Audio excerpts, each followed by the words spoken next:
Bonjour à tous. Aujourd'hui, dans le cadre de mon cours Technologie et analyse de performance, je vais vous présenter le centre au soccer.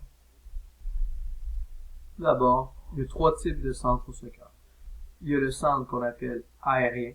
Il y a le centre tendu aérien qui va être le mien. Et il y a le centre au sol. Dans le premier centre que j'ai dit, le centre aérien, ça, on va aller chercher une genre de plus de ballons sans trop de puissance. Moi, j'ai choisi le centre aérien tendu parce que c'est lui qui est le plus souvent utilisé. Je vais vous montrer dans la vidéo ici. On peut voir ici quelques exemples du centre.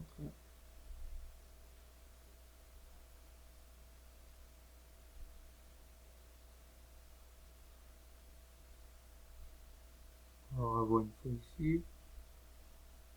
Fait comme ça. Le centre tendu, c'est un geste que j'ai choisi parce que c'est un geste que il y a une fréquence très élevée dans un match. Donc, selon les statistiques, c'est 50% des buts proviennent d'un centre chez les matchs professionnels. Donc déjà, ça c'est très important. Ensuite, tous les joueurs ont effectué un centre ou presque dans le match, mais c'est surtout les ailiers et les défenseurs latéraux. Donc, ça a été un autre des critères de mon choix de sélection. Finalement, le centre, c'est quelque chose qui est assez décisif parce que si on dit que 50% des buts viennent des centres, ben, c'est la dernière passe avant le but. Donc, si le centre est bien fait, normalement, le but devrait être assez facile à faire. Le centre, c'est un geste qui est très difficile à réaliser pour plusieurs raisons. Premièrement, c'est que souvent, quand tu vas vouloir faire ton centre, ton corps, comme on peut le voir ici dans la photo, il va être orienté pas vers où tu vas envoyer le ballon. Fait que souvent, ton corps va être orienté un peu proche, fait que c'est ça qui va rendre le geste très difficile. Après, le centre, c'est très peu pratiqué en bas âge parce que sur les petits terrains ou bien à des bas niveaux, ben, le centre, il n'y aura pas beaucoup de réussite vu que les joueurs ne seront pas très habiles pour mettre le ballon dans le but avant. Ce ne sera pas une stratégie utilisée. Donc, les joueurs n'ont pas tendance à avoir pratiqué beaucoup sans bien son jeu. Après, c'est souvent un geste qui survient après un contre un offensif, comme on voit dans la photo ici. Pourquoi? Parce que le centre, souvent, il va provenir dans la zone offensive du terrain. Donc, c'est pourquoi tu as souvent une grosse pression sur toi. Ça va le rendre encore plus difficile, déjà que tu es désorienté, déjà que souvent tu vas être en déséquilibre, puis que tu vas avoir peu de temps. Finalement, le centre, ça prend beaucoup de coordination si on veut être capable de bien le réussir. Sinon, ça va être très difficile, surtout avec le corps désorienté. Le centre, c'est un geste qu'on va être capable de modifier grâce à une analyse biomécanique comme je vais le faire plus tard, à beaucoup de pratique, à la pratique de l'équilibre, de coordination, puis surtout à un bon placement du corps. Ici, on va avoir l'exemple de la réalisation parfaite. Je lance comme ceci.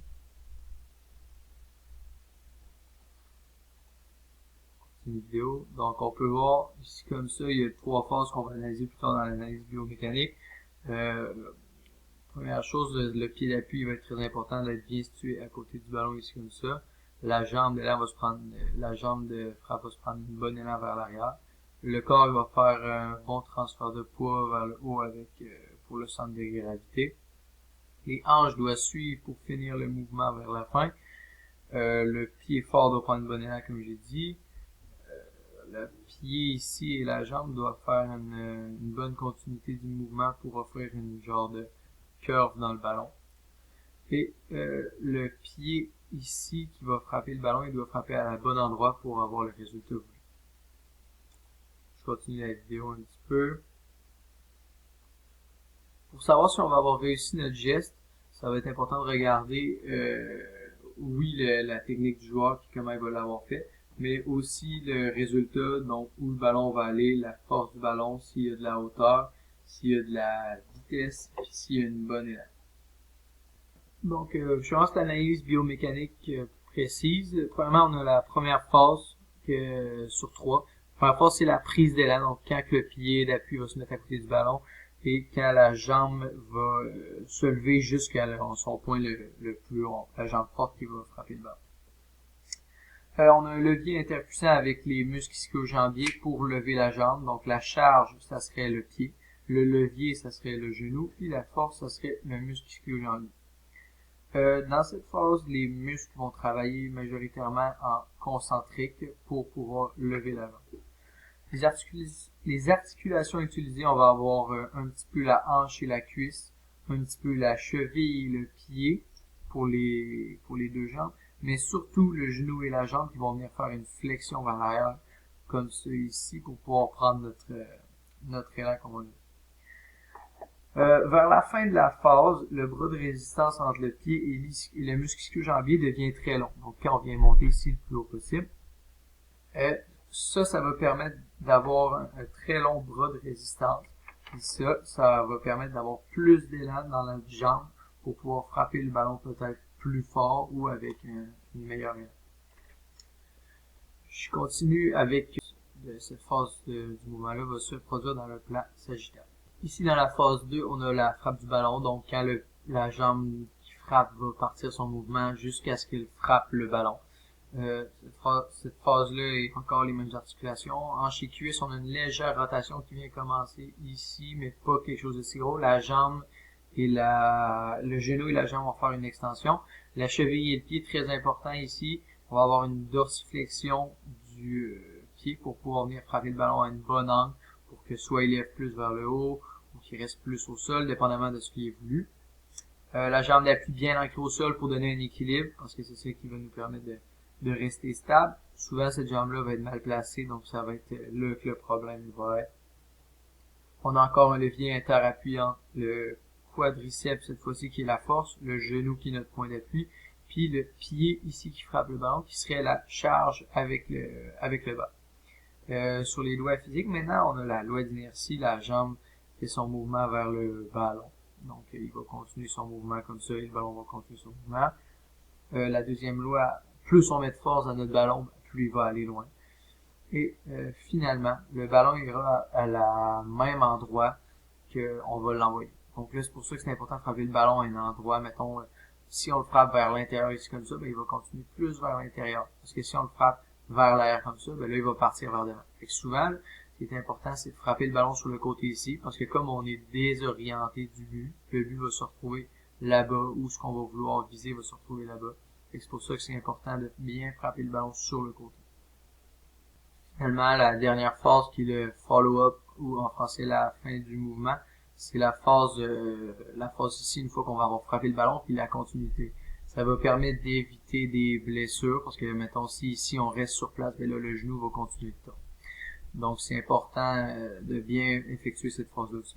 Dans cette phase-là, elle se produit encore dans le plan sagittal comme les deux dernières, mais on va finir dans le plan horizontal, parce que souvent, on va avoir une rotation ici de la hanche puis du tronc au complet pour pouvoir avoir une bonne rotation dans le ballon vers le centre comme ça, pour que le ballon il aille sur notre joueur, qui fuit les défenseurs et qui fuit le gardien de but adverse.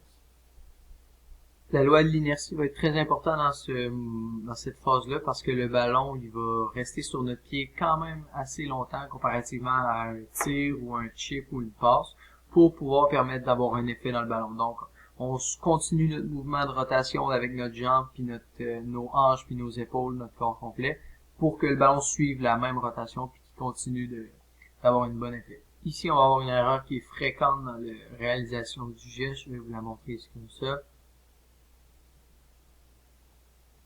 On va le réécouter. Donc, ce qui s'est produit, on va le voir un petit peu plus tard, mais c'est son pied d'appui qui est mal placé. Je vais arrêter juste ici. Bon, le pied d'appui, regardez comment il est loin derrière. Je ne sais pas si on voit bien à cause de la barre. Sinon, la surface de contact, il vient frapper le ballon avec le bout des orteils, puis il vient frapper le ballon par derrière. Donc, le ballon, il part en flèche droite, comme ça, dans les estrades. Et c'est ça notre problème. L'erreur qu'on a vue, c'est un problème sensorimoteur, car il est pas capable de s'ajuster au ballon qui s'en vient. Par contre, c'est un professionnel, donc c'est pas une erreur cognitive, parce qu'il est capable de réussir ce centre-là, puis il l'a réussi plusieurs fois. Par contre, je pense qu'avec une meilleure flexibilité, il aurait peut-être été un petit peu plus capable de bien frapper le ballon puis de réussir son geste. Ici, juste comme on a dit tantôt pour les solutions, il aurait pu avoir de mieux frapper le ballon avec son pied, plus de l'intérieur du pied, sinon faire une meilleure course en direction du ballon pour avoir une meilleure angle. Si tu es dans des équilibres, il aurait pu prendre moins de vitesse dans son geste pour prendre plus de temps. Peut-être que le centre serait moins puissant, mais au moins il serait plus réussi. Ici, un exercice d'équipe. Donc, ici, on a des haies. Ici, on a des haies. On a une échelle pour travailler la coordination et les équilibres.